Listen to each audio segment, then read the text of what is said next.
దివంగత వైఎస్ రాజశేఖర రెడ్డి గారాల పట్టి వైఎస్ షర్మిల కొడుకు రాజారెడ్డి పెళ్లి పీటలు ఎక్కబోతున్నాడు. ఇటీవల షర్మిలతో పాటు ఎయిర్పోర్ట్ నుంచి బయటకు వచ్చే క్రమంలో అందరి కంట్లో పడిన రాజారెడ్డి తాజాగా తన పెళ్లి ముచ్చట్లతో 2 తెలుగు రాష్ట్రాల్లో హాట్ టాపిక్ అయ్యాడు. తాను ప్రేమించిన అమ్మాయిని రాజారెడ్డి పెళ్లాడనున్నట్లు గత కొంతకాలంగా ప్రచారం సాగుతుంది. తాజాగా షర్మిల సైతం దీనిపై క్లారిటీ ఇచ్చారు.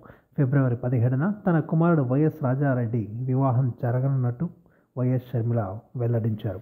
ఈ మేరకు ఆమె ట్వీట్ చేశారు. అట్టూరి ప్రియతో రాజారెడ్డికి వివాహం జరగనున్నట్లు తెలిపారు. అందరికీ నూతన సంవత్సర శుభాకాంక్షలు.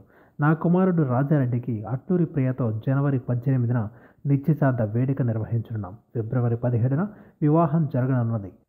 ఫిబ్రవరి 17న వివాహం జరగనున్న సంగతి మీతో పంచుకోవడం ఆనందంగా ఉంది. మంగళవారం మేము కుటుంబ సమేతంగా కాబోయే వధువరులతో కలిసి ఇడుపులపాయలోని వైఎస్ఆర్ గార్డెన్ సందర్శిస్తాం. తొలి ఆహ్వాన పత్రికను అక్కడ ఉంచి నాన్న ఆశీస్సులు తీసుకుంటాం అని షర్మిల పేర్కొన్నారు. ఇక ప్రస్తుతం అమెరికాలో ఉన్న రాజారెడ్డి తాను చదువుకునే సమయంలోనే ఆ అమ్మాయితో ప్రేమలో పడినట్టుగా చెబుతున్నారు. రాజారెడ్డి పెళ్లి చేసుకోబోయే అమ్మాయి ఎవరో కాదు, ప్రముఖ రెస్టారెంట్ చైన్ చట్నీ సంస్థల అధినేత అట్లూరి విజయ వెంకట ప్రసాద్ మనవరాలు ప్రియా అట్లూరి. ఆమెకు యుఎస్ పౌరసత్వం ఉంది.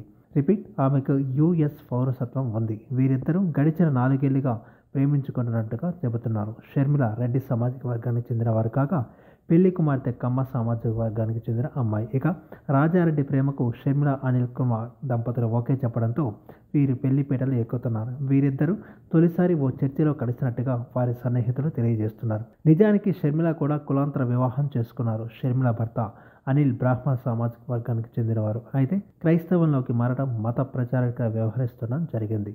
పెళ్లి పీటల మీదకి ఎక్కనున్న రాజారెడ్డి విషయానికి వస్తే అతను అమెరికాలోని డల్లాస్ వర్సిటీలో బ్యాచులర్ ఆన్ బిజినెస్ అడ్మినిస్ట్రేషన్ కోర్సును పూర్తి చేశారు. ఏది ఏమైనా రాజారెడ్డి ప్రియుల పెళ్లి 2 తెలుగు రాష్ట్రాల్లో ఇప్పుడు వైరల్గా మారింది. ఈ వీడియో మీకు నచ్చినట్టయితే లైక్ చేయండి, షేర్ చేయండి, కమెంట్ చేయండి, సబ్స్క్రైబ్ చేయండి.